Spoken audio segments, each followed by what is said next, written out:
Buenas noches. Buenas noches, licenciada. Buenas noches, Buenas noches, licenciada. Buenas noches. ¿Cómo estamos? Ya está la mayoría. Sí, Ligda, ya está la mayoría. Muy bien. 149 aquí y creé un enlace de respaldo y en el enlace de respaldo hay 10, o sea que hay 159, Ligda. Ah, muy bien. Muchas gracias, Manuel. Muy amable. Gracias por todo el apoyo. Manuel siempre nos va a estar apoyando. Gracias. Dice Sofía Pinto, hola, estoy transcribiendo esta llamada con mi extensión.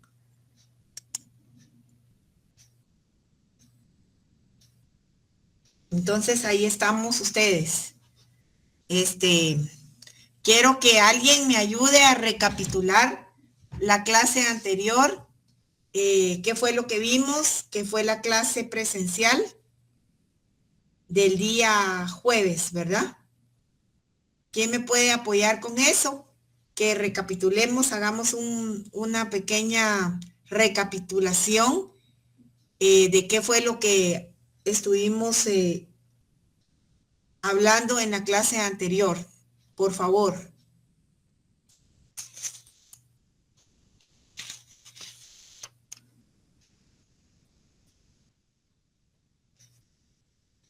¿Quién quiere participar o decimos nombres? Hablamos acerca de la evolución histórica del notariado. Ajá, específicamente hablamos de la evolución histórica del notariado, ¿verdad? En cuanto a las civilizaciones, se puede decir antiguas, como los hebreos, como Egipto, como Grecia, en Roma. Por supuesto que fue a grandes rasgos. Yo les dije qué fue lo que platicamos ahí en la clase, qué fue lo que ustedes, así, ¿quién puede dar un resumen? Eso es una recapitulación, un resumen de lo que se vio en la clase anterior, para los que no estuvieron tengan idea de lo que vimos y de lo que estamos todavía viendo el día de hoy o la noche de hoy, por favor. Y también les doy la bienvenida a las personas que no se habían, no han llegado presencialmente y no se habían conectado también. Les damos la bienvenida a Derecho Notarial 1, ¿verdad? De esta sección I. Mi nombre es Adela Lorena Pineda Herrera y soy la catedrática que va a tener a bien impartirles este curso. Entre todos vamos a aprender, ¿verdad? Porque esta es una enseñanza-aprendizaje de ambos lados, tanto de estudiantes como de alumnos. Y Manuel Lara va a ser el compañero que nos va a estar apoyando, ¿verdad? Y va a ser el enlace entre ustedes, los estudiantes, para conmigo. Y además nos va a estar apoyando con estas cuestiones de link. Muchas gracias, Manuel, por el apoyo. Es una persona muy responsable y también cualquier cosa se pueden abocar con él. Es accesible también. Por favor, él es el enlace entre ustedes y yo, por favor. O el licenciado también que me apoya, ¿verdad? El licenciado Sergio. Entonces, no sé quién quiere participar o les pido a alguien que participe. O quieren a dedo o quieren participar así de forma espontánea. Cuando hable, le pido que encienda su cámara, por favor. Sí, Dania. Tiene la palabra, Idania. Gracias, licenciada. Fíjese que como estoy en mi teléfono, no puedo prender mi cámara, pero con mucho gusto le hago un resumen de lo que vimos.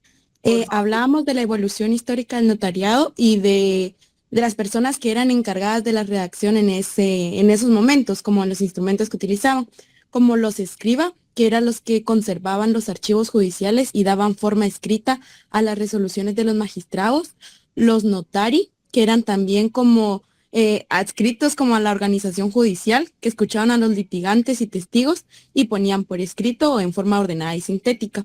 Los chartulari, que además de la redacción del instrumento tenían a su cargo su conservación y custodia. Los tabulari, que eran contadores del fisco y archiveros de documentos públicos. Los tabelio, que se dedicaron exclusivamente a esas actividades y quienes se reunieron en la etapa final de su evolución y algunos caracteres distintivos del notariado latino. También estaban, no recuerdo cuál era el último que dio. Bueno, esos específicamente son los que yo recuerdo que vimos ese día en clase. Muy bien, muchas gracias. Muy buen resumen. ¿Quién más quiere aportar? Arnulfo, buenas noches. Buenas noches, licenciada, y buenas noches, compañeros. Solo para cerrar, la compañera sí abarcó pues prácticamente todo lo que hablamos. Para los compañeros que pues se están uniendo a la clase, eso está en el libro del licenciado Neri Muñoz, perdón. Están las primeras páginas, creo que ya hasta la página 15 del libro. Y cerramos, o sea, pasamos de Roma, que fue lo último que habló la compañera, y nos quedamos en América, cuando nos hablaba usted de Rodrigo de Escobedo, que fue el escriba de Cristóbal Colón. Y nos quedamos, o sea, lo último que tocamos, o el último tema al que entramos fue el de las leyes de los reinos de Indias, que Muchas cabal, gracias. ahí se Gracias, acabó Arnulfo. el Muy tema. bien. Muy buenos Bueno, resúmenes. Muchas gracias. Excelente. ¿Quién más desea aportar algo? Y Dania desea hablar porque tiene su mano levantada. Arnulfo, bajen su manita, por favor. Gracias. Muchas gracias por el aporte. Estas recapitulaciones son para las personas que no llegaron presencialmente y sepan de qué estamos hablando, ¿verdad? Para que no digan, uy, pero ¿y qué vieron? ¿Y qué? Entonces es como tener una idea, ¿verdad? Entonces, seguimos con la evolución histórica del notariado. Al decir, ustedes muy bien lo dijeron, los compañeros que me antecedieron en la palabra, que estuvimos hablando sobre lo que era el notariado o cómo se llevaba o cómo iba evolucionando propiamente el notariado, que antes no se le decían notarios, sino que eran personas que se dedicaban a la escritura, eran escribas. Algunos de sus compañeros hicieron comentarios, aportaron ideas, ¿verdad? Y fue una clase muy enriquecedora y muy participativa. Entonces, ahora vamos a ver propiamente lo que es la evolución del notariado, pero en Guatemala. Porque eso, recuérdense, como dijo el compañero, eso fue en Grecia, Roma y también podría decirse un poco en América y todo lo que es también en España, ¿verdad? Pero ahora a nosotros nos interesa también la evolución histórica del notariado en Guatemala. Nosotros vivimos en Guatemala, somos guatemaltecos, entonces nos interesa conocer, es cierto, cómo se evolucionó el notariado en otros países, en otros continentes, pero también nos interesa en nuestro país, ¿verdad? Que estamos en América y específicamente en América Central.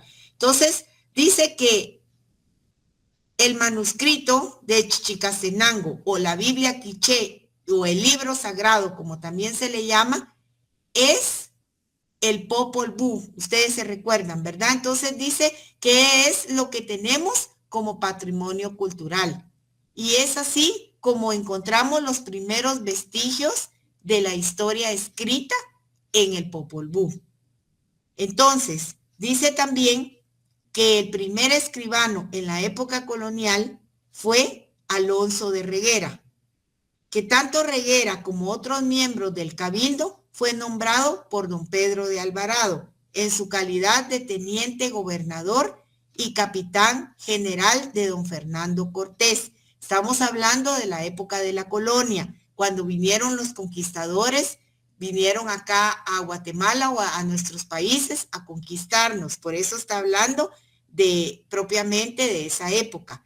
Alonso de Reguera continuó en el cargo hasta 1529. Estamos hablando de hace cuántos años. Pero mientras tanto, hubo otros escribanos, ¿verdad?, que participaron. Dentro de ellos también está Juan Paez y Rodrigo Díaz. Entonces, dice que el escribano de Cabildo no ejercía como escribano público. Solo había un escribano público en la ciudad y en caso de ausencia de este escribano se podía o debían de nombrar a otro. El nombramiento, recepción y administración del escribano público lo hacía el Cabildo. Entonces, Miren, esto es más que todo para que tengamos una reseña histórica, ¿verdad? No nos vamos a detener mucho porque, como yo les decía en la clase anterior, únicamente estamos viendo un resumen. Entonces, dice que en 1529 en la ciudad de Guatemala habían 3 escribanos públicos, es decir, el número máximo que alcanzaría la ciudad, pues si bien momentáneamente, dice, disminuirían, luego volverían a llegar a 3 a fines del siglo XVI. Imagínense de qué siglo estamos hablando. La etapa formativa del notariado en la ciudad de Guatemala repite las características básicas con que se dio el inicio de la profesión en otras regiones indianas. Entonces, vemos cómo el autor Óscar Salas expone que el notariado guatemalteco es el más antiguo de Centroamérica, fíjense bien, el más antiguo de Centroamérica. Y en 1543 aparece el escribano don Juan de León cartulando en la ciudad de Santiago de Guatemala, como entonces era llamado.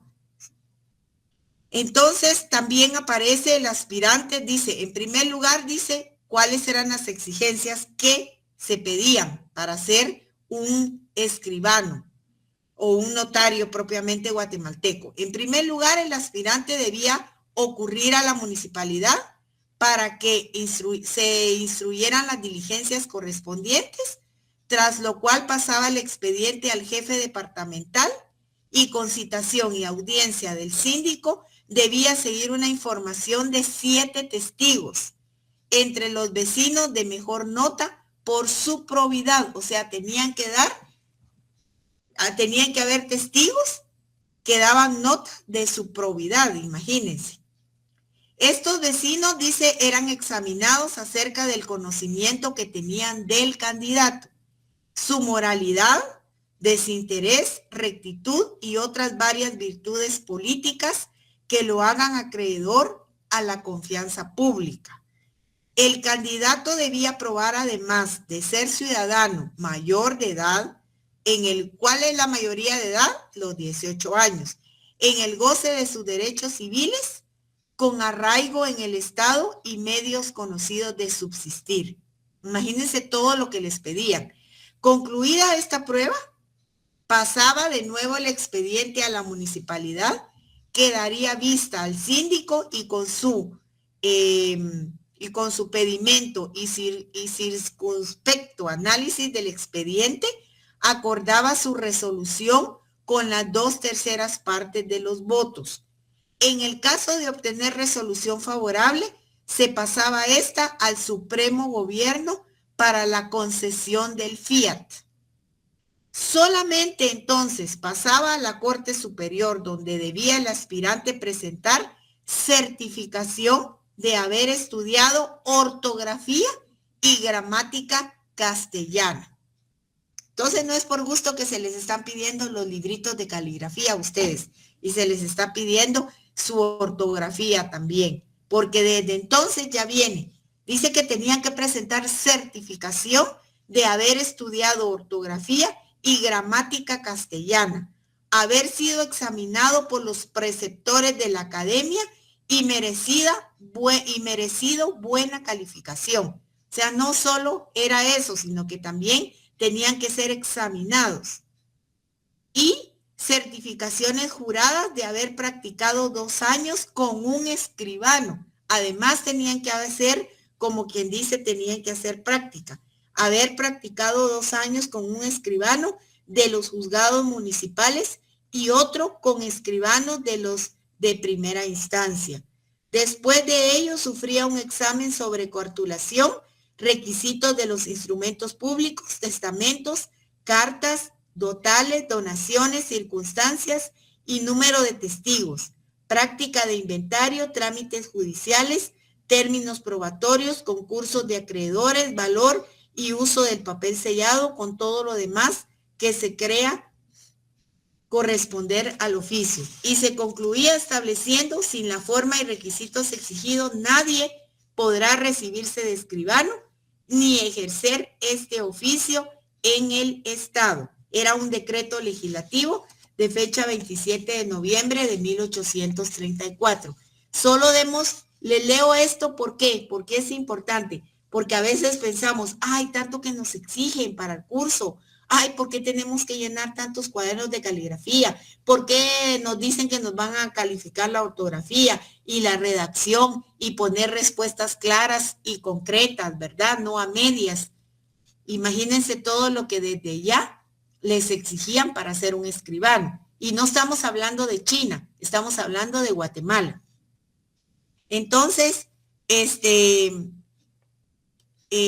también dice que, además, dice, había un decreto de Asamblea Legislativa que aclaró que los catedráticos de gramática castellana no están obligados a presentar la certificación de haber estudiado y aprobado esta materia y la de ortografía, pero únicamente catedráticos de gramática castellana, los demás sí lo tenían que hacer. Entonces, tenemos que el decreto del 30 de marzo de 1854 prohibió calcular a los escribanos que desempeñaran empleo público bajo pena de nulidad de los instrumentos y destitución del cargo. Antes, las personas que tenían un empleo público lo podían hacer, pero fue a través del decreto del 30 de marzo de 1854 que ya como que se separa y se prohíbe calcular a los escribanos que desempeñaran alguna función o un empleo o un cargo público, ¿verdad? Con respecto a la colegiación, Salas expresa que la colegiación de abogados y escribanos, porque así les llamaban abogados y escribanos, no tanto notarios, fue dispuesta por el decreto legislativo número 81 del 23 de diciembre de 1851. Y la vigilancia de la actuación notarial no fue descuidada. La ley del 28 de agosto de 1832, imagínense, 1832, hace ya bastante tiempo, dispuso que se visitaran los protocolos y conforme a ella la Corte Suprema, por acuerdo del 16 de marzo de 1852, ordenó a los jueces de primera instancia, estamos hablando de 1852, ordenó a los jueces de primera instancia realizar visitas en los departamentos donde hubiere estos oficios y hacer que los escribanos remitieran al propio tribunal dentro de los 8 primeros días del mes de enero un testimonio del índice de los protocolos que hubieran autorizado el año anterior. A nosotros los notarios también nos piden índice de las escrituras que autoricemos en el registro notarial a nuestro cargo. En la historia del notariado, desde allá, desde 1852 ya viene esto. En la historia del notariado guatemalteco hubo notariado de número. El motivo que lo impulsó fue darle la importancia debida para que fuera desempeñado con pureza y rectitud. Así lo establece el decreto 100 de fecha 30 de marzo de 1854, que confirió facultades al presidente de la República para fijar, fíjense bien, el número de escribanos nacionales que reunieran los requisitos legales. Esto es cuando son notarios de número. Luego, pasamos a lo que es en el decreto mencionado, el que les acabo de mencionar, del decreto 100 de fecha 30 de marzo de 1854, limitó la competencia territorial al departamento de su domicilio, fuera del cual no podían cartular. Se reguló también lo relativo a la fianza. Importante, había fianza y no podían cartular en cualquier parte del país. Tenían que respetar la competencia territorial al departamento donde estaban domiciliados. Esto es importante. Eso era en este decreto 100 de fecha 30 de marzo de 1854. Luego viene el notariado después de la reforma liberal. Voy muy rápido. ¿Alguien quiere hacer algún comentario? No, Linda, estamos bien. Bueno, porque esto es más que todo historia, ¿verdad? Por eso. Óscar Salas dice que entre las reformas que trajo el espíritu liberal, el presidente Justo Rufino Barrios dio a Guatemala una ley de notariado junto a un código civil, uno de los procedimientos civiles y una ley general de instrucción pública. Eso fue en el gobierno del presidente Justo Rufino Barrios. La ley del 7 de abril de 1877 y la del 21 de mayo del mismo año hicieron del notariado ya una carrera universitaria como tal, que es la que actualmente ustedes están estudiando. Se dispuso que no podía pedirse al rector de la Universidad de San Carlos el señalamiento de día para el examen general previo a la licenciatura de notario, sin acompañar el expediente en que constara que se habían llenado los requisitos legales, las condiciones morales y la fianza. Por primera vez, es aquí donde por primera vez se les denomina notarios. Antes se les decía escribanos. Hasta aquí es donde dice que por primera vez se les va a denominar notarios. El mismo en el gobierno del presidente Justo Rufino Barrios. El mismo Justo Rufino Barrios que ejerció el notariado, o sea, él fue notario también, antes de la revolución, dictó también el decreto 271 de fecha 20 de febrero de 1882. Si decimos 1882, estamos hablando que hace más de un siglo, el cual contenía la ley de notariado. Dicha ley definió el notariado como la institución en la que las leyes depositan la confianza pública para garantía, seguridad y perpetua constancia.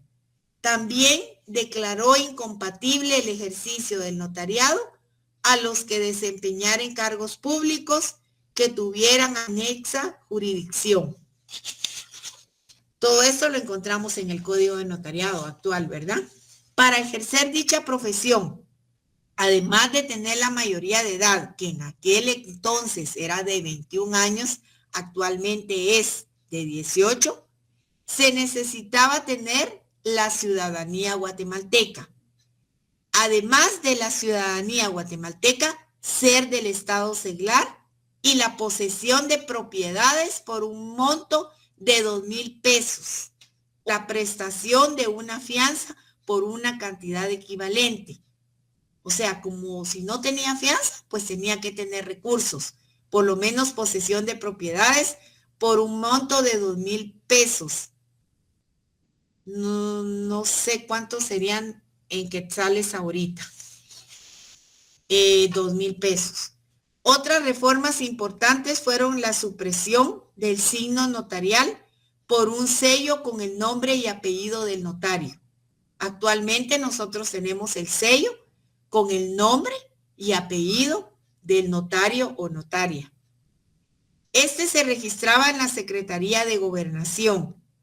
El signo notarial era la señal hecha a mano con una figura determinada e idéntica que usaban los notarios en la antigüedad, pero se suprimió ese signo notarial por el sello y en lugar de llevar una figura determinada, lo que ya llevaba entonces el sello notarial como actualmente lo tenemos, es el nombre y el apellido del notario. Cuando digo notario, me refiero a notario y notaria. Fíjense qué interesante cómo es que va surgiendo a través de esta evolución histórica, es historia, es una reseña histórica, cómo va surgiendo el notariado y cómo es que ustedes pueden entender, pero ¿por qué de dónde salió entonces el sello?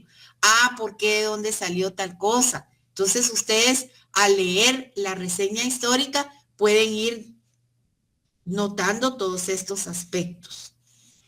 También se reguló que los notarios no eran dueños de los protocolos. ¿Actualmente somos dueños de los protocolos los notarios? ¿Qué dicen No, ustedes? licenciada. A ver, dígame, ¿por qué no? Cuéntenme. Para que ustedes participen, no solo yo hablo. Yo creo que no, Linda, porque primero hay que adquirirlo en el organismo judicial, en el sector de protocolos. Y segundo, hay que devolverlo también, ¿verdad? Al finalizar el ciclo, ¿verdad? Si no estoy mal. Según la ley, en el Código de Notariado, el notario no es propietario del protocolo, es simplemente depositario de ese protocolo. Es el artículo 19 del Código de Notariado que establece que el notario es depositario del protocolo, no es dueño, no es propietario, pero sí es responsable de su conservación y guarda también, diría yo. Aquí la ley solo dice responsable de su conservación, pero uno lo tiene que guardar muy bien, no deteriorarlo, conservarlo de manera responsable, porque el día que el notario muere, el que autoriza como su depositario es el que tiene que entregar ese protocolo, porque no es nuestro, no es de que, ay, este protocolo es mío, a mí me queda, yo lo guardo en mi casa y yo hago lo que quiero con él. No, somos simples depositarios, solo lo tenemos en calidad de préstamo, si ustedes quieren verlo así, solo somos depositarios, pero ese protocolo no es nuestro. Por eso tenemos que ser responsables de cuidarlo y de mantenerlo bien, o sea, de conservarlo bien, ¿verdad? En buen estado. Por eso es que también se empasta. Entonces, ¿qué sucede? Dice que se regula que los notarios, desde esa época ya, desde 1800, se regula que los notarios no eran dueños de los protocolos, sino depositarios. Sobre la remisión de protocolos al archivo general, eso es otra cosa que también se regula, así como también la reposición del mismo, y se permite la protocolación, o sea, insertar otros documentos, entre otros. ¿Desde dónde ya viene regulado esto? Que todo eso que está aquí aparece regulado en la ley, en el decreto 314, que actualmente es el Código de Notariado. El decreto 25 de agosto de 1916, ahí ya entramos a 1900, ordenó a los notarios empastar los tomos de sus protocolos. El decreto del 18 de junio de 1917 reguló lo relativo a las auténticas de firmas. Se dan cuenta cómo ya desde épocas anteriores, 1800, 1900, ya estamos hablando de que como el notario es un depositario de ese protocolo, no es dueño, no es propietario, entonces para que lo pueda conservar bien debe de empastarlo. O sea, los tomos de cada año, porque el protocolo se va a empastar el tomo correspondiente al año. Por ejemplo, el del 2025, 2024, 2023 y así podríamos decir todos los años, ¿verdad? En que ya se cartuló. El decreto del 25 de agosto de 1916 ordenó a los notarios empastar los tomos de protocolo. Ahí está, 1916. Y el del 18 de junio de 1917, estoy repitiendo esto, regula lo relativo a las auténticas de firma. Durante el decreto legislativo del 29 de diciembre de 1929, ya vamos por 1929, ¿qué pasa aquí? Dijimos que había una fianza. Se suprime la fianza. Ahora, la pregunta es para ustedes. ¿Por qué creen ustedes que se ponía esta fianza o se pedía esta fianza? Y luego, primero empecemos ahí. Y luego vamos a ver por qué se suprimió y qué piensan ustedes al respecto, si consideran ustedes que debió haberse suprimido la fianza, sí o no, y por qué. A ver, quiero participantes, quiero que participen en clase. ¿Por qué creen ustedes que se daba la fianza? ¿Solo por capricho? solo por ganas o porque tenía alguna razón de ser? ¿Creían ustedes que era importante o no era importante?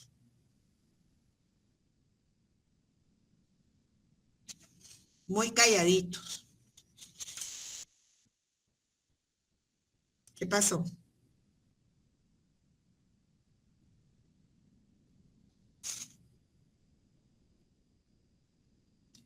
A ver, vamos a ver. Liliana Guerra, ¿qué piensa usted al respecto?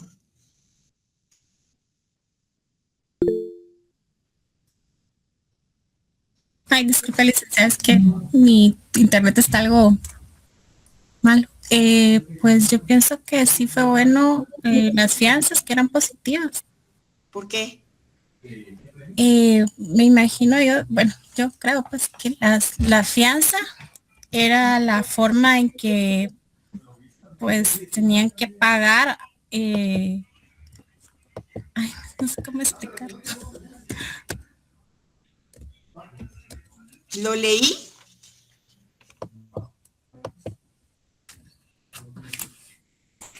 Según los decretos que usted mencionaba, Uh-huh. de las leyes,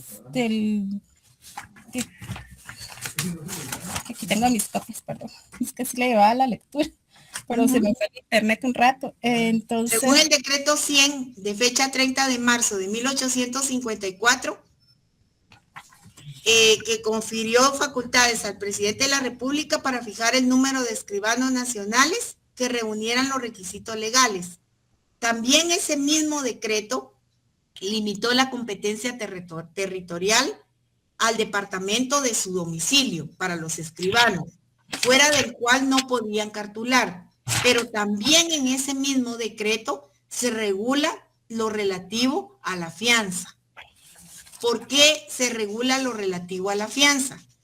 También yo les leí algo sobre que dentro de los requisitos tenían que tener la mayoría de edad, pero también se necesitaba la ciudadanía del estado seglar y la posesión de propiedades por un monto de 2,000 pesos o la prestación de una fianza por una cantidad equivalente. ¿Por qué creían ustedes que se reguló lo de la fianza? ¿Para qué sirve una fianza? era para proteger también a los usuarios y los usuarios de servicios notariales, creo yo, algo así, y responder a los daños económicos y en caso hubiera, y que hubiera una responsabilidad también y respaldar, podríamos decir, la confianza del Estado. Gracias. Gracias, Liliana. ¿Quién levantó la mano primero, William o Priscila? Es que no tengo claro. William, Liga. William. William. Diga, William, ¿qué desea aportar? Cuénteme. Buenas noches. Un gusto saludarle, buenas noches. Yo pienso que parte de lo que es la fianza es para hacer cumplir las obligaciones al notario y para evitar daños y perjuicios a las personas a las que él tal vez trabajaba con este protocolo. Gracias. ¿Y Priscila qué nos puede aportar? Buenas noches, licenciada. Buenas noches. Yo considero que es para garantizar el desempeño de en este caso los notarios, ¿verdad? Ante su trabajo, ¿verdad? Ellos es una garantía. Ajá. Exacto. ¿Qué es la fianza? Para los que trabajan en seguros o cuestiones así, ¿qué es una fianza? Pues una fianza, ¿qué es? A ver, ¿quién me puede decir? ¿Quién me puede aportar? Lo pueden decir mejor las personas que trabajan propiamente en eso. Dania. No trabaja en eso, Ligda, pero podría indicar que una fianza es una garantía de responsabilidad. Y como el notario pues autoriza y tiene fe pública, es por ello que es esencial que el notario pues pagara esta fianza para poder respaldar aquellos daños que pueda ocasionar, ¿verdad? Su actuar. A su cliente, ¿verdad? Correcto. Más que usuario es un cliente. Ajá, bueno, muchas gracias por el aporte. ¿Alguien desea aportar más? ¿Desea comentar algo? Josué, buenas noches. Buenas noches, licenciada. Para mí, en lo personal, si vemos una fianza, también era un tributo para el Estado, de retribuir algo para el Estado. Para mí sería como un impuesto, como hoy lo vemos como un timbre que tienen los documentos ya legalizados. Desde ese punto de vista, y tenía una duda, mi Ligda, ¿por qué se refería a pesos y no a quetzales? Esa era mi duda. Por la antigüedad. Estamos hablando de 1800, ¿verdad? Okay.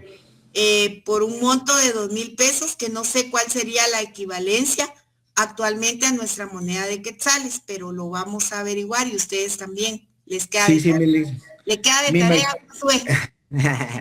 mi pregunta era esa porque imagínense la cantidad que se ve muy alta, pero me imagino que para mí también el Estado siempre ha tenido esa ventaja de generar cierto impuesto, y para mí de más que fianza lo veo como un tributo para el Estado.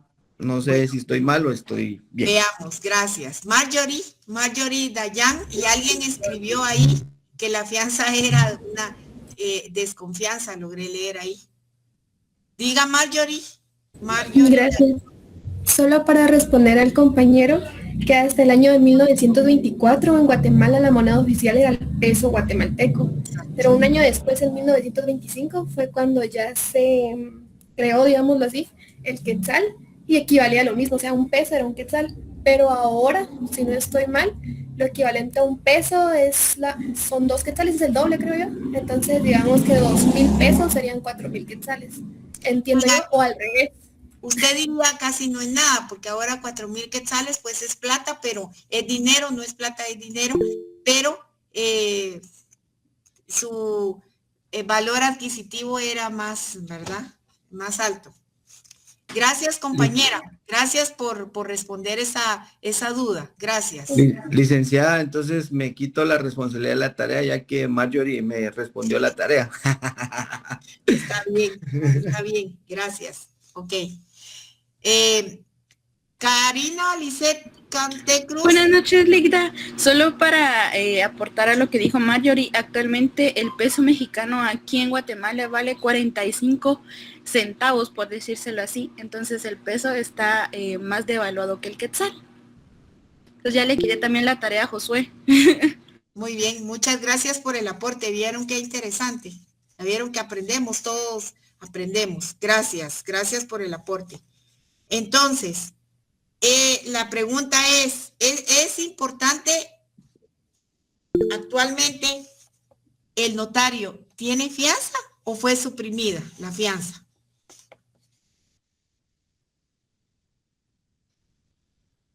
Si me pusieron atención me van a contestar esto.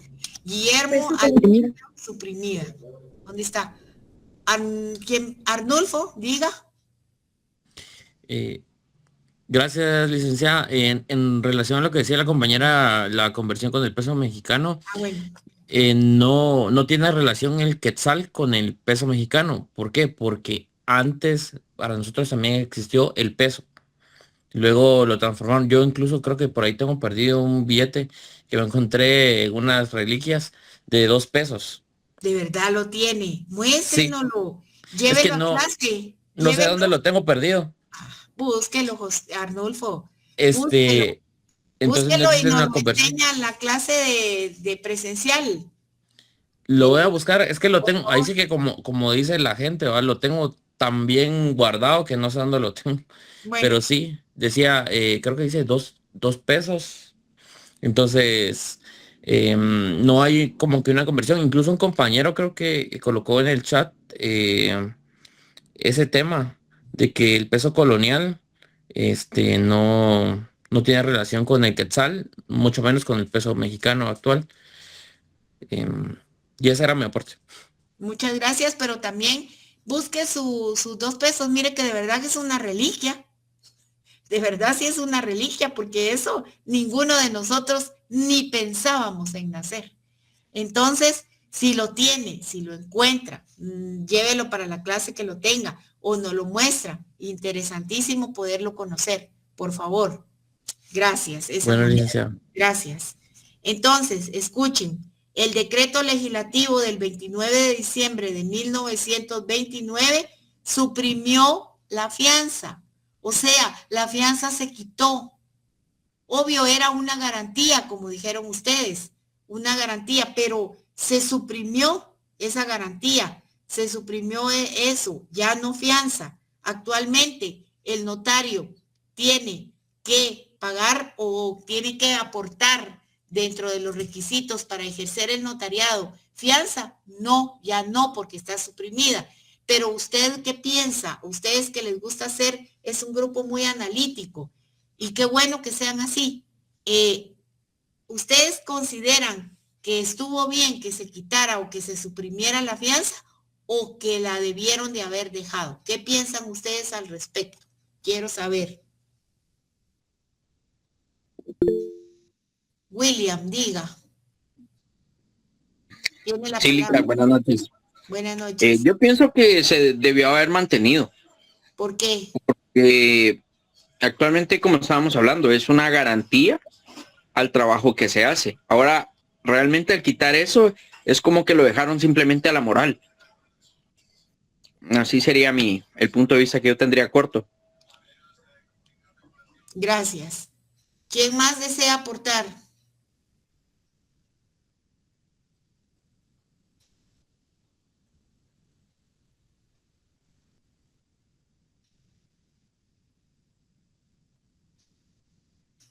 William ya participó, ¿verdad? ¿O no? Fue el que habló ahorita, ¿verdad? Sí, licenciado, fui yo. Tiene levantada su mano. Ok, ¿quién más? Priscila, diga Priscila. Tiene la palabra. Yo considero que sí debieron haberla dejado porque a la hora de hacer algún documento mal, entonces eso cubría los daños de los clientes, ¿verdad? En este caso. Gracias. Y uno podía salvarse de esa responsabilidad más que todo. Gracias. Víctor Antonio Villatoro, ¿qué opina? Buenas noches, licenciada. Yo opino que la fianza es algo que actualmente debería estar vigente. En la actualidad se ha visto como muchos notarios son acusados de falsedad material o incluso de falsedad ideológica, perjudicando a terceros. Entonces, ese dinero o esa cantidad que sirva como fianza, tal vez como una forma de resarcirlos. Pero entonces ahora la pregunta, ¿cuánto podría ser la fianza?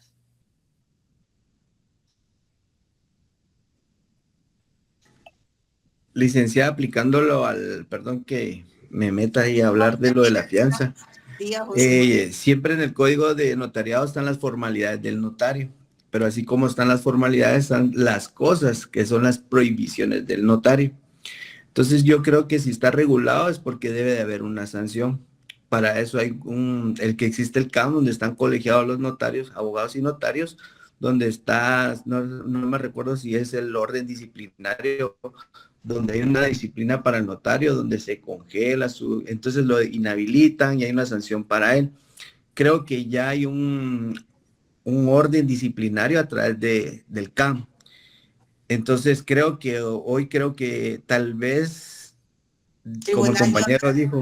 como el compañero dijo, quedó, no, ahora está un poco más, está vigente y es un poco agresivo. Lo que sucede es de que no lo vemos, pero abogado que defienda a una persona que fue con daños y perjuicios va muy en serio. Y el código notariado lo respalda, va por las formalidades que tiene un notario, pero también las penalidades que son las prohibiciones. Gracias. ¿Alguien más desea aportar? Priscila tiene levantada la mano. ¿Levantó nuevamente o dejó su mano levantada? Disculpe. Disculpe, que quiere hablar o ya no. Ah, bueno. La lista se quedó levantada, gracias. No, bueno, gracias. ¿Quién más desea aportar? ¿Alguien más quiere? Todos los comentarios están bien y las opiniones son opiniones. No podemos pensar que todos vamos a pensar lo mismo. Valga la redundancia, no podemos decir todas las opiniones van a caer en la misma línea, ¿verdad? Cada quien tiene derecho a pensar de manera diferente y a emitir su opinión. Diga, Concepción. Buenas noches, licenciada. Yo siento que en nuestra realidad la fianza vendría siendo como la colegiación activa. Como dijo el compañero, en el colegio de abogados y notarios, ven la disciplina y todos los procesos que llevan y el control disciplinario. Entonces, también cuando ya tienen ciertas sanciones, creo que ya no se pueden colegiar o tienen que cumplir con ciertas multas. Entonces, algo parecido a la fianza, en mi criterio, sería el colegiado activo. Gracias, que es obligatorio. Marjorie fue la que habló, ¿verdad? No, ahorita. Perdón, ahorita va a hablar. Disculpe, es que yo todavía estoy. No se preocupe. Pues yo consideraría que sí sería bueno que se implementara de nuevo, porque digamos, si los notarios cometen un error hablando de lo penal, entonces sí tienen sanciones. Pero si fuesen errores, digamos, administrativos o civiles, entonces allí sí la fianza serviría para cubrir o subsanar esos errores. Gracias. ¿Alguien más desea aportar algo o ya no? ¿Suficiente? Gabriela Flores, adelante. Buenas noches, licenciada. Mi criterio sería que sí sería buenísimo que hubieran implementado la fianza y la dejaran, ya que eso sería de gran ayuda para las personas, porque a veces hay escrituras que no se pueden recuperar o algo, y pues por lo menos con una fianza, pues al menos se podría sanar el daño que hizo el notario, ¿verdad? Entonces, dependiendo la escritura, sería, pienso yo, la fianza que tendría que, pongámosle que es una escritura de una casa, dependiendo el valor de cada uno y poniendo la fianza a diferente valor monetario, ¿verdad? Gracias por el aporte. Miren ustedes, en primer lugar, todos ustedes, primero Dios, un día no muy lejano,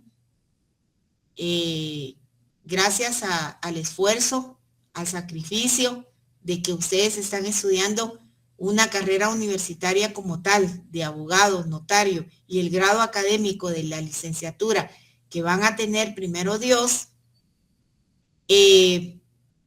van a ser abogados y notarios y van a tener la profesión de notario porque es una carrera universitaria. Ahora yo me pregunto, ¿será que todos tenemos la solvencia económica para cubrir una fianza? Primero. Y segundo, ¿de cuánto podría ser esa fianza?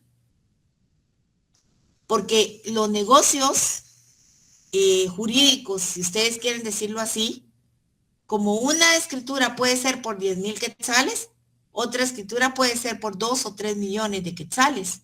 Entonces, ¿cuál sería el punto mínimo para poder tener una fianza? O sea, ¿cuánto si yo quiero ser notaria y me imponen el monto de una fianza, de cuánto tendría que ser esa fianza para poder cubrir en cierta forma el resarcir esos daños? Si lo vemos así, pues, o si alguien me lo puede decir de mejor forma, bienvenido. O sea, en primer lugar, eso. Sí, Marjorie. Yo creo que ahora comprendo por qué fue quitado, digámoslo así, porque está realizando quizás un equivalente para cada persona. Sería muy difícil, entonces tal vez por eso quisieron mejor. Bueno, eso es lo que yo me pregunto. Cada quien tiene una opinión distinta. Gracias, Marjorie. Ahora bien, alguien dijo, bueno, vamos a escuchar qué dice Carlos Uriel Marroquín Argueta. Y sinceramente hablando de ese tema de la fianza, siento que a día de hoy es mucho más eficiente, por ejemplo, los seguros de responsabilidad civil de profesionales. Exacto. Es un monto que cubre mucho más, en cambio una fianza es un monto fijo que no puede cubrir todas las daños que se puedan producir por un mal actor de notario. Muy bien, ahí estamos. Vamos ya encaminados, Josué. Licenciada, en el artículo 20 de nuestro código notariado habla también prácticamente de eso, de un monto de fianza de un notario debe prestar para responder por daños y perjuicios. Sí está regulado. Lo que pasa es de que tal vez lo que usted nos está tratando de entender, que ya entendí el tema más que todo, lo capcioso, es la transición del pasado al presente. ¿Cuánto ha sido regulado ese momento transitorio de lo de la fianza? ¿Cuánto ha comenzado? Si hablamos de los 2,000 quetzales que usted estamos hablando. 2,000 pesos. 2,000 pesos, perdón, yo estoy en quetzales, perdón. De los 2,000 pesos que nos van a enseñar y que nos van a enseñar un día que encuentre, ojalá lo encuentre. Ok, de esos 2,000 pesos estamos hablando que ese día tenía un valor y un costo muy alto, que hoy podría ser un valor hasta yo podría calcular casi los 100,000 quetzales, por ahí. Entonces era muy elevado para la historia y ese entonces era muy elevado. Ahora nuestras leyes son, como es rígida, es flexible para ciertos panoramas y como el compañero Carlos lo dijo, habría que ver el caso, pero sí lo regula nuestro código. Entonces, a ver, ¿qué artículo dijo Josué? El artículo 20. ¿De qué código o qué ley? Del decreto 314. Pero el artículo 20 del decreto. Perdón, me equivoqué. Ahí estamos. Lo voy a confirmar ahorita. Es que lo tenía aquí presente en memoria. Ahorita lo confirmo. Sí, porque el artículo 20 se refiere a que el protocolo no puede ser extraído del poder del notario. No, me equivoqué, mi liga. Exacto, ajá. Bueno, ahorita le confirmo el artículo. Está bien, gracias. Pero hay algo importante. Bueno, Eric, diga. ¿Puede hablar? Eric. Buenas noches, licenciada, gusto saludarle. Tal vez para apoyar al compañero en relación a lo que son los artículos del Código de Notariado, el artículo 35 hace mención a que procede una responsabilidad civil sobre daños y perjuicios contra el notario. Entonces, a lo que va a ir, siempre es vencido en juicio, ¿verdad? O sea, posterior a que existe en juicio. Entonces, en relación a la que usted mencionaba de las fianzas, pues evidentemente hay escrituras que son millonarias y hay algunas pues que no lo son tanto. Entonces, pues el artículo hace mención de que el notario sí es responsable sobre daños civiles. Entonces, ahí creo que deja en la amplitud, ¿verdad? Del monto por el que pueda ser responsable el notario. Eso era lo que quería aportar. Gracias, licenciada. Exacto. Gracias, Eric. Porque no podemos establecer una cantidad, porque los negocios pueden ser de millones, como pueden ser de miles o como pueden ser de cientos. Pero sí, efectivamente, Eric dijo algo importante. Hay responsabilidad. Hay responsabilidad. Y vamos a ver, no me voy a detener mucho en esto, porque hay responsabilidad civil, hay responsabilidad penal, hay responsabilidad administrativa para los notarios. El hecho de que se haya sido suprimida una fianza, como dijo Josué, en la antigüedad, sí se daba, actualmente ya no, pero eso no quiere decir que el notario esté exento. No, tiene responsabilidades. Como notario o como notaria va a tener, el artículo 35 dice que esa es una de las responsabilidades, la responsabilidad civil, pero no es la única responsabilidad que tenemos los notarios. La responsabilidad civil en cuanto a los daños y perjuicios que va a ocasionar el notario a su cliente, ya sea por nulidad del instrumento o, ¿verdad? Principalmente, y por supuesto, tiene derecho a defenderse, tiene que estar citado y oído en un juicio respectivo en lo que concerniente a la causa de nulidad. Entonces, nosotros vamos a ver los tipos de responsabilidad que tiene el notario. Por eso es que no me voy a detener ahorita, porque ese va a ser un tema aparte que vamos a ver, las responsabilidades. Pero el hecho, sí, es el artículo 35 del Código de Notariado, pero el hecho de que, bueno, quitaron la fianza y ahora puedo hacer, como decimos en buen chapín, micos y pericos y hacer cosas que no debemos, no, porque sí existe la responsabilidad. Y como también mencionó Josué, también hay obligaciones para el notario.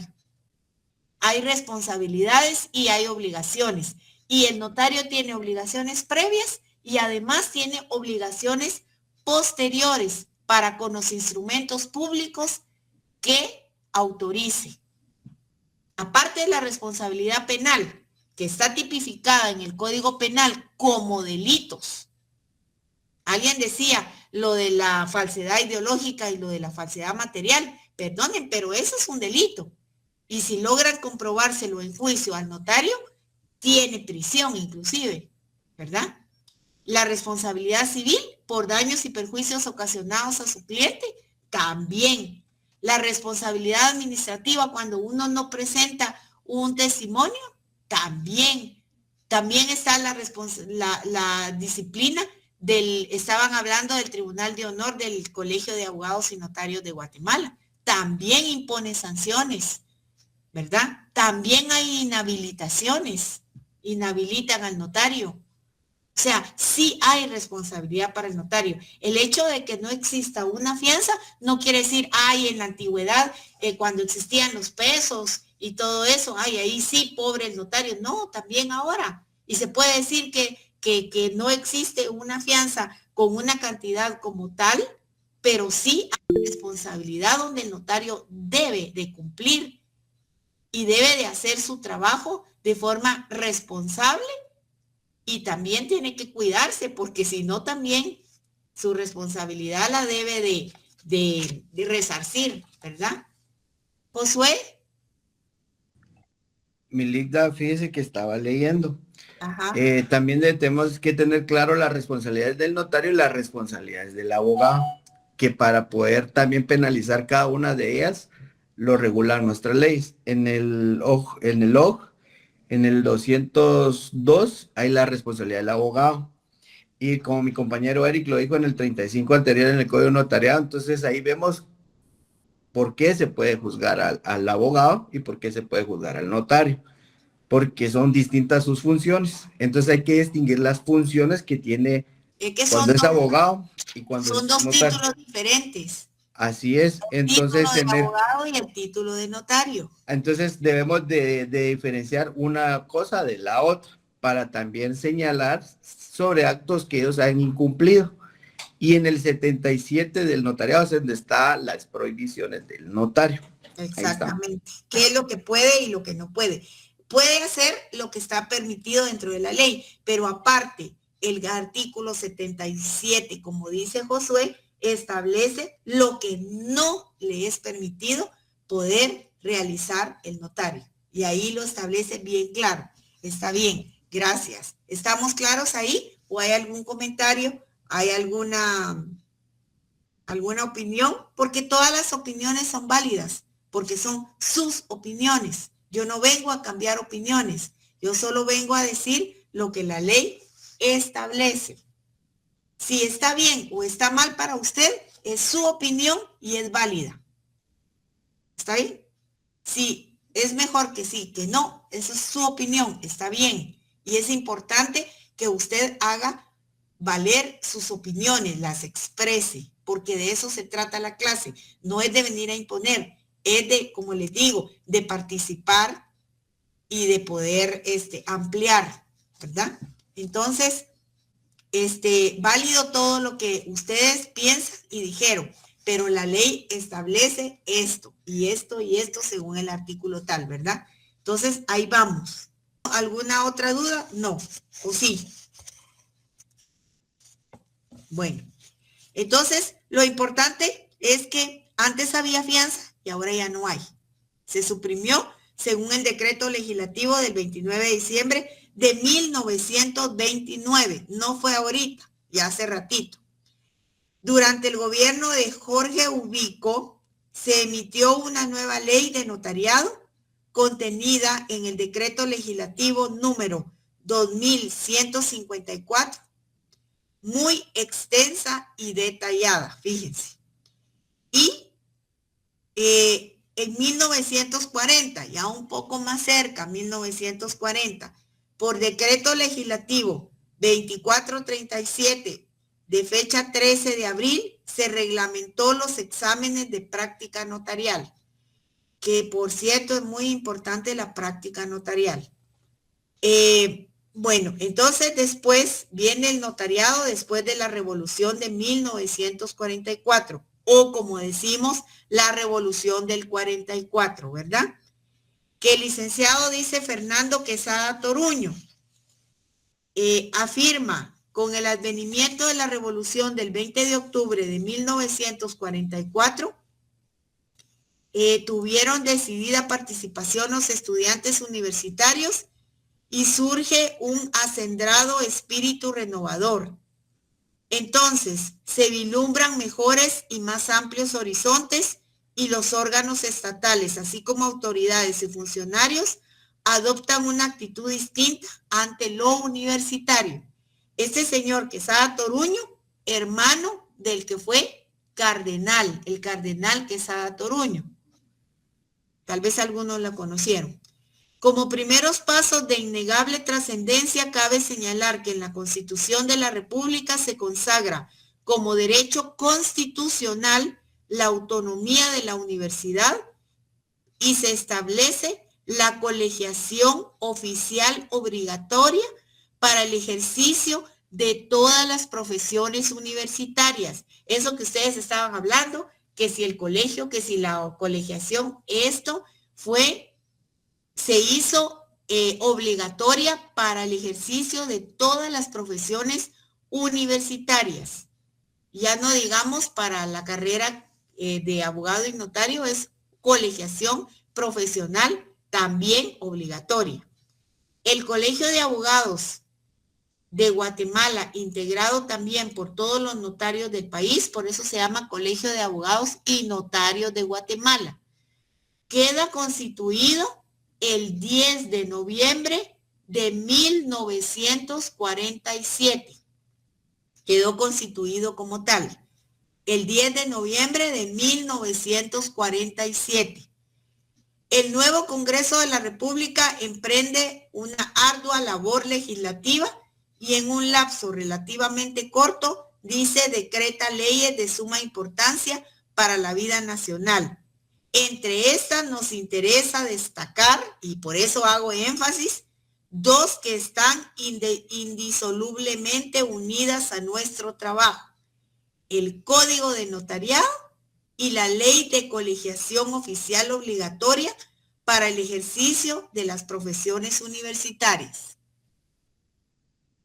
Entonces, el notariado antes de la promulgación del actual Código de Notariado se desenvolvía dentro de un marco jurídico confuso y desconcertante debido a la proliferación de leyes, reglamentos, acuerdos y circulares administrativas que conformaban la legislación notarial. Por eso se sentía un poco confuso. Dice que más de 20 disposiciones legales establecían los derechos y obligaciones de los notarios y regulaban su ejercicio profesional. Como es obvio suponer, esta legislación no respondía a ningún principio científico uniforme ni era propicia para ordenar y sistematizar adecuadamente la función notarial. Entonces, en lugar de ser ágil y efectivo, como lo exige actualmente todo lo moderno, el mundo que vivimos, ¿verdad? Se tornaba lento y engorroso. Entonces, por esto, es que se va a crear un código de notariado, que es el que nosotros actualmente tenemos. Por eso se hace necesaria la reforma de la ley actual de notariado y toda vez que contiene disposiciones que son rémora para la libre contratación. El Código de Notariado en vigencia es una buena ley. La prueba es que ha superado ya 4 décadas desde su emisión y las reformas que ha sufrido responden a la necesidad de actualización y modernización. El código en referencia fue emitido por el Congreso de la República el 30 de noviembre de 1946, sancionado el 10 de diciembre de 1946 y entró en vigencia el 1 de enero de 1947. En la parte de atrás de su código de notariado, ustedes pueden ver esto. Aquí lo tienen. Dice, el presente decreto entra en vigencia el día siguiente de su publicación. ¿Y cuál fue el día de su publicación? A ver si estaban poniendo atención. No.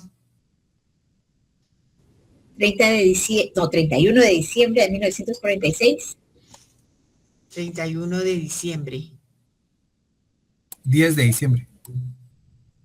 El 1 de enero de 1947. Dice, el 30 de noviembre de 1900 fue emitido.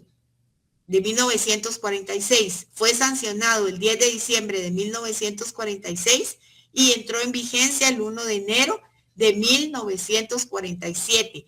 Ahí el 31 de diciembre ellos estaban pensando en celebrar el año nuevo. Hasta el 1 de enero empezó de 1947. Entonces, veamos el código de notariado. Primero, ¿cuántos artículos tiene el código de notariado? Lo tienen a la mano, lo pueden revisar. ¿Tienen su código a la mano? El código de notariado. ¿Cuántos artículos tiene? 110, 112. 112. Miremoslo. 110, 111 y 112, exactamente. Y el 112 es donde establece, la presente ley entrará en vigor el día 1 de enero de 1947. Ese es el artículo 112. Pero muy importante lo que dice el 110. ¿Quién puede hacer favor de leerlo?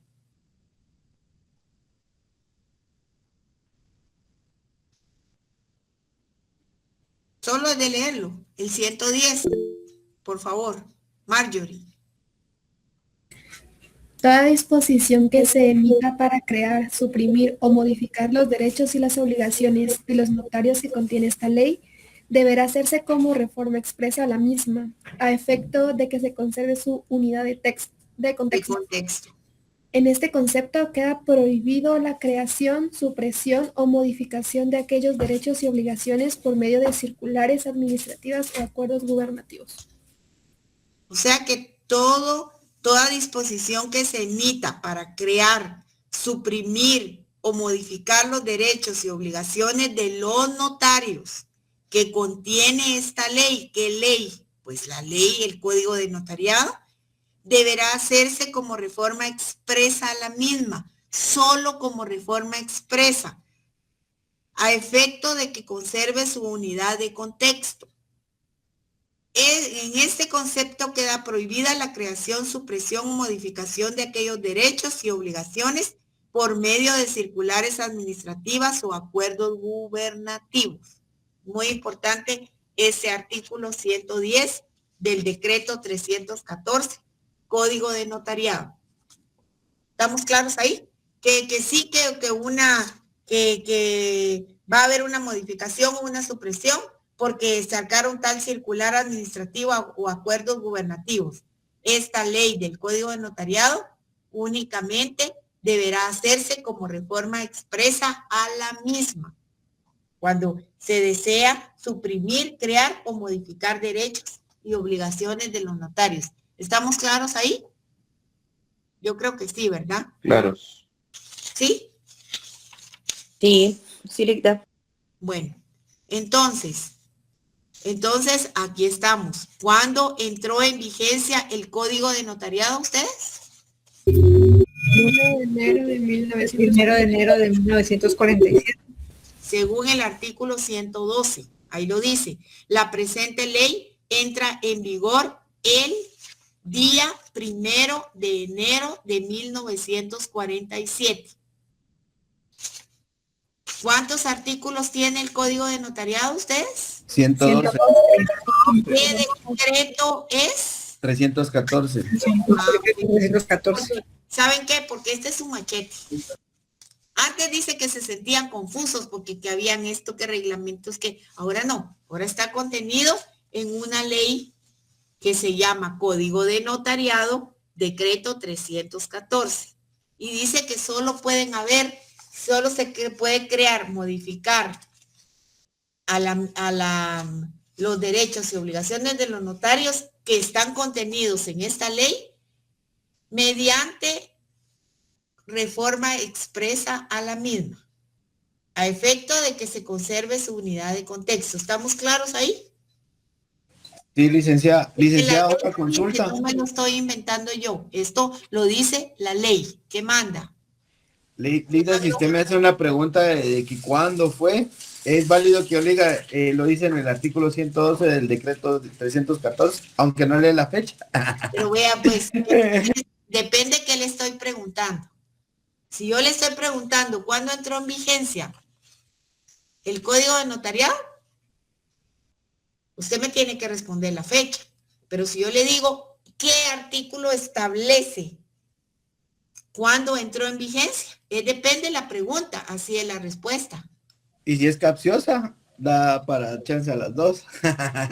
Pues entonces, bueno, no me gusta hacer preguntas capciosas, pero si usted quiere dar una respuesta más completa, usted puede responder según el artículo 112, entró en vigencia el 1 de enero de ¿qué año? 1947. Ahí está. 1947. Una respuesta más completa y no está dejando margen. Aunque uno pregunta, si yo le pregunto, ¿cuál es el artículo que establece la fecha en que entró en vigencia el decreto 314? Usted me debería responder artículo 112. Pero si yo le pregunto, ¿en qué fecha entró en vigencia o cuándo entró en vigencia? Entonces le estoy preguntando la fecha como tal. ¿Eso es una pregunta capciosa o es una pregunta clara? Es una pregunta clara, mi Linda. Ahí estamos. Bueno, pero gracias por la observación. De todas maneras, el que no estudia, todas van a ser preguntas capciosas, que no le va a atinar, ¿verdad?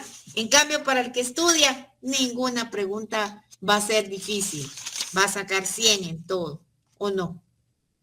Digo yo, pues, esperemos que así sea, ¿verdad? Entonces, continuamos. ¿Qué más? Dice el notariado en la época actual. Actualmente la ley que nos sigue rigiendo es el decreto 314 del Congreso de la República, que contiene el Código de Notariado emitido en 1946. Excelente. Entre las reformas aquí hay varios decretos, ¿verdad? Que ustedes yo creo que los pueden leer, no es necesario que yo se los diga. Dice, tal vez solo los más importantes vamos a repasar. El decreto que reguló lo relativo al depósito del protocolo del notario que salga temporalmente del país, reforma introducida al artículo 27 y la del decreto 2887 del Congreso, que se refiere a la legalización de fotocopias, fotostáticas y otros, inducidos en el artículo 54 y 55 del Código de Notariado.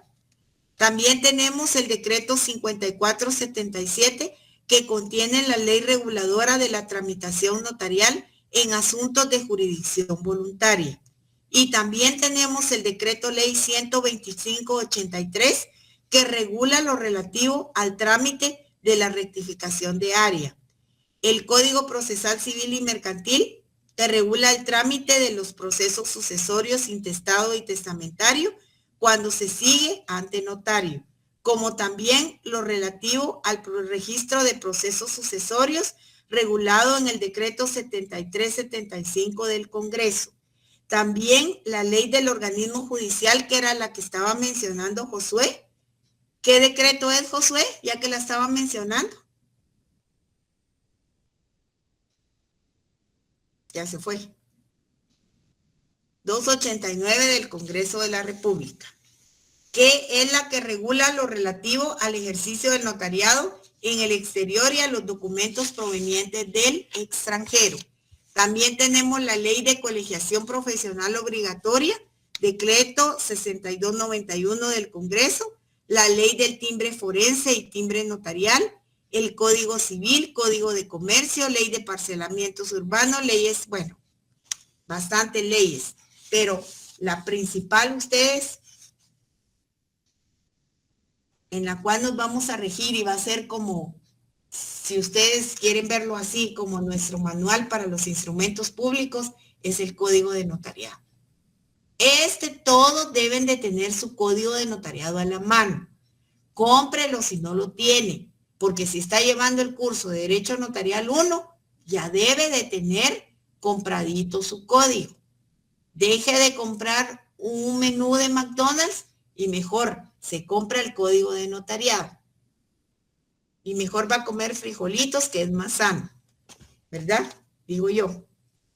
Entonces, pregunto, ¿hay alguna duda, alguna inquietud, alguna cuestión? ¿Sí o no? Todo está claro, Ligda. Yo sé que esto es historia, ¿va? Entonces, si ustedes quieren ampliar sobre este tema, ustedes lean. Les repito, la bibliografía es sugerida, no es impuesta. Si usted quiere, puede consultar el libro del doctor Muñoz. Si no, puede consultar cualquier otro libro o cualquier otro texto sobre derecho notarial. O inclusive puede consultar varios, según la bibliografía que está sugerida en el programa de estudios. Usted puede seguir en la bibliografía, el texto, el que usted prefiera, con el que usted se sienta que le sirve mejor para objeto de estudio, ¿verdad? Pero sí es importante que amplíe estos conocimientos. Les digo, esto es una pincelada, esto es un resumen. Usted quiere ampliar más, vaya y léalo, ¿verdad? Para que usted pueda, es por eso surgió esto, qué pasó con esto y todo lo demás, ¿verdad? ¿Estamos claros ahí, jóvenes? Ay, no miro sin lentes, voy a ver qué dice ahí. En el libro del doctor Muñoz nos quedamos, compañero, deje que los demás lean. Está bien, le agradecemos, pero es importante que estén en clase virtual, de que se conecten. Es importante y les agradezco porque sí, hay bastantes o estaban bastantes conectados. No sé cuántos hay ahorita, Manuel, disculpe. Linda, hay 139 y en el otro enlace hay 6. Bueno. Serían 145, ¿verdad? Pero hubo un momento que sí teníamos 165. Sí, ajá, pero en el listado, el último día de clase, en el listado físico, se firmaron 154. Estamos, o sea que hoy hubieron más conectados que los que van a clase. Bueno, está bien. Muchas gracias por el dato, Manuel. Gracias. Sí, está bien. Ahí estamos entonces, compañeros. Si no tienen ninguna pregunta más, no sé, Gabriela, diga, por favor. Ligda, una consulta con respecto a la asistencia. No sé si la pasarán por acá por una encuesta o no sé, por Google Form. Manuel me va a apoyar con eso. Entonces, ahorita me puede hacer favor, Manuel, de apoyarme con la asistencia de manera virtual. Muy bien, yo les envío el formulario al grupo de WhatsApp, no hay ningún problema. Por favor, muchas gracias. Y sí se va a tomar la asistencia de manera virtual y también la presencial, pues cuando ustedes mismos se anotan, ¿verdad? Con el listado que se les pasa en clase. ¿Alguna otra duda, alguna otra pregunta, comentario, no sé, que quieran preguntar, aportar, decir, no sé, cualquier cosa? Pregunto. Todo bien, Ligda. Roberto López, ok. Bueno, entonces, pasamos en la próxima clase que tenemos del jueves, ya a ver propiamente entramos a lo que es el derecho notarial. ¿Estamos? Para que lean y allí podemos ver qué es la definición del derecho notarial, que ya se las hice la primera vez, ¿se recuerdan? El primer día de clase que les dije que investigaran, que vieran una definición, que una de sus compañeras aportó una definición bastante completa, ¿verdad? También podemos ver también cuáles son las características, los principios, poco a poco vamos a ir viendo los sistemas notariales también, las fuentes y la relación con otras ramas del derecho, ¿verdad? Podemos ir viendo todo eso, pero vamos poco a poco. Si no tienen alguna otra pregunta, duda, sugerencia, aporte, yo creo que terminamos nuestra clase por el día de hoy. Gracias, licenciada. Feliz noche. Muchas gracias. Feliz noche. Gracias, igual. Buenas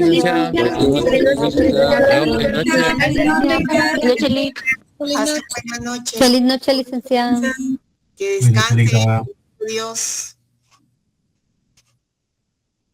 Adiós.